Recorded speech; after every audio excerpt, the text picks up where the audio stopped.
Hello again, Guardians, and welcome back to the channel for another Destiny episode. Before we begin, I am giving away 1,000 silver this week on the channel, and there's 2 days left remaining for this week's giveaway. All you have to do to enter and to win is be subscribed to this channel, show your support by liking this video, and leave a comment down below on your favorite weapon showcased in this video, alongside what lore story you'd like to attach to it, and also what exotic perk you'd like to attach to it. Now, give all that in good detail, and we'll go over those in future videos. Alongside that, we're going to be talking about exotic weapon concepts and exotic armor concepts inside of the game of Destiny based on the concept artists in the Destiny community and not limited to Google, the Bungie.net forums, and also the Destiny subreddits.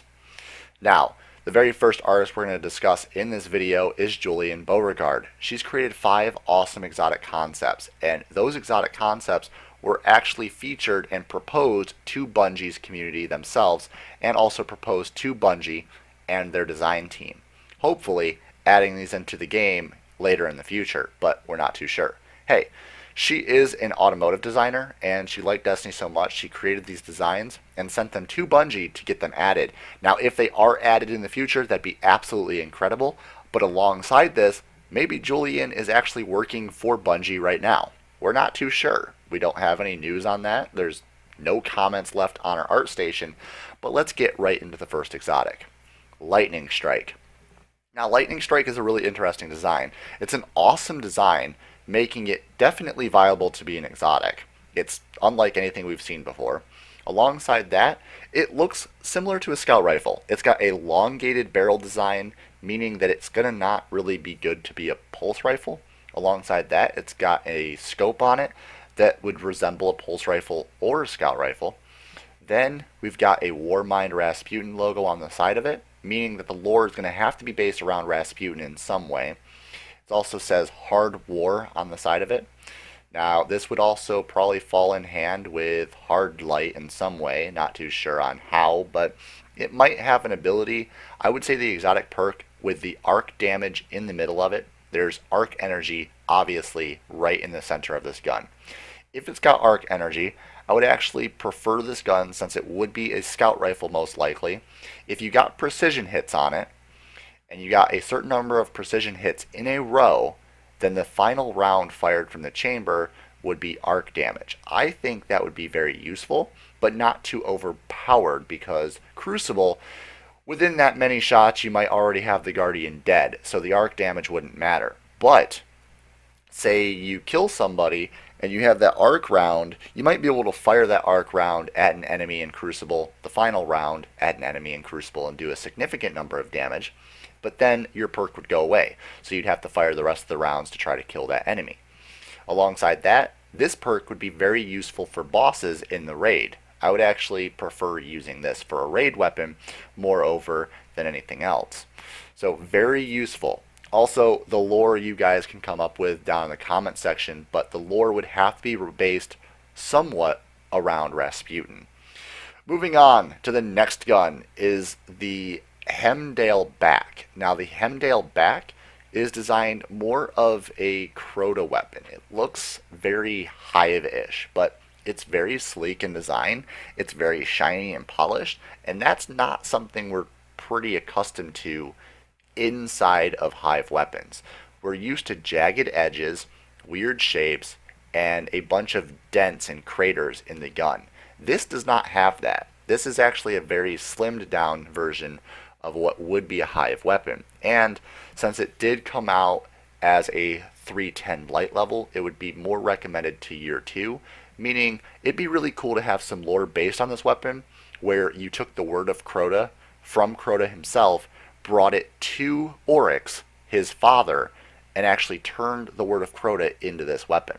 That'd be a really cool lore story. You guys can come up with a story down in the comment section below, but I'd also really like to have this weapon have a really awesome exotic perk, which would have to be something around arc damage. You can see the arc energy right down below, and it'd be really useful to start having some weapons with some form of damage on it. But I would recommend probably having, I'd say, 1 round in the magazine would have a significant amount of arc damage.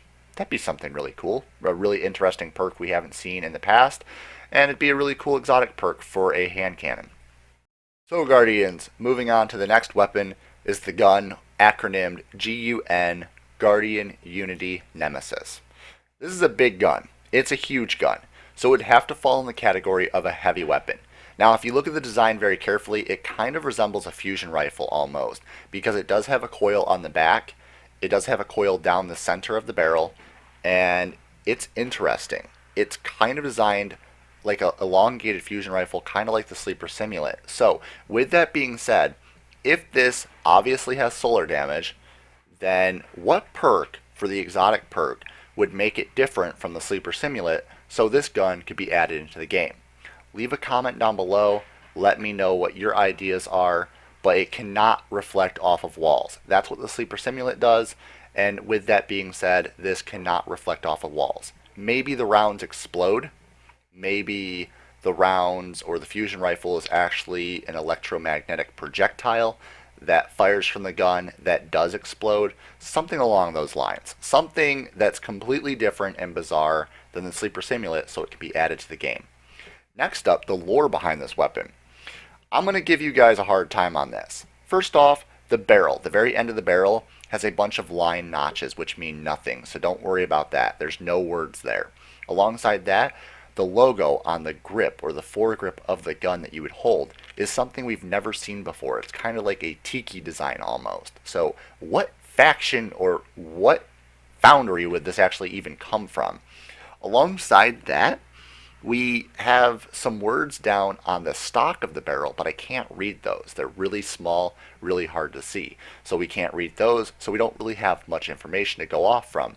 This design, though, is completely different from everything we've ever seen. So it's going to be very difficult to create a lore story, but if you guys can create a lore story, leave it down in the comments below. So Guardians, moving on to Julian's next weapon. The fourth weapon to discuss in this video is Ares. Ares is a scout rifle, obviously by design. It is a really cool scout rifle design, and the concept of a laser shooting out of the scope is quite interesting, and maybe that might fall in line with precision shots. Alongside this, it originally had 25 rounds in the magazine. With scout rifles nowadays, it would have to have a lot less, around maybe 14. So that's going to definitely have to change. But this is a really cool concept. It's got blue coils in the barrel itself that you can actually see next to the yellow and the black that meet up. And with that being said, it might have some form of arc damage in it, but it is a primary. So let's just take the arc damage out for a second and try to figure out what's going on with this weapon. It's yellow, black, and white.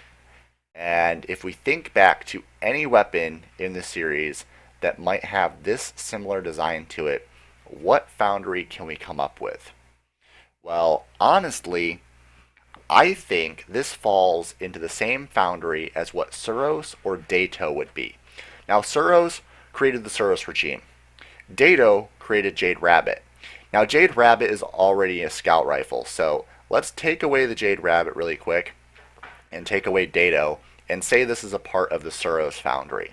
Try to think of some lore or some concept that would revolve around the Suros foundry and misplacing this weapon out of existence, because for this to not be in the game for 3 years, it would have to have some kind of lore behind it where the gun just disappeared.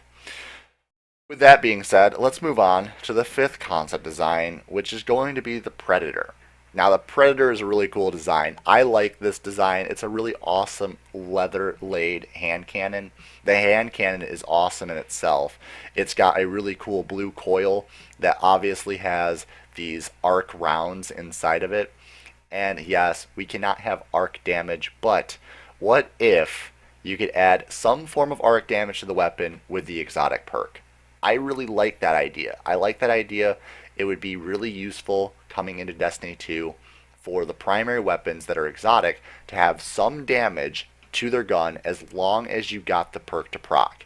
Make the perk difficult. I mean, 3 precision headshots with a hand cannon, and then the next round automatically does arc damage no matter where you hit it. Something along those lines. And it'd be a really useful perk. Give a name to the perk down in the comment section, and also leave some lore behind this weapon. As you guys can see, it does have the wolf emblem on the barrel, and it also has another emblem up at the top with a triangle, that logo inside of it is so small that I can't quite make it out. It looks like a D or a W. With that being said, that's all the information for this series this week, guys. Thank you guys for coming by to see the exotic series. This is episode number 1, and stay tuned for next week on episode number 2. I'm not too sure when I'm going to make the episode, but we're going to be covering more concept designers out there in the Destiny community in the future and going over their awesome weapon designs and armor concept as well. Alongside this, check out Julian's post down in the description of this video. It's all linked there. Her art station is available. And thank you guys so much for watching this video. And as always, stay violent, be privileged. We'll see you in the next episode.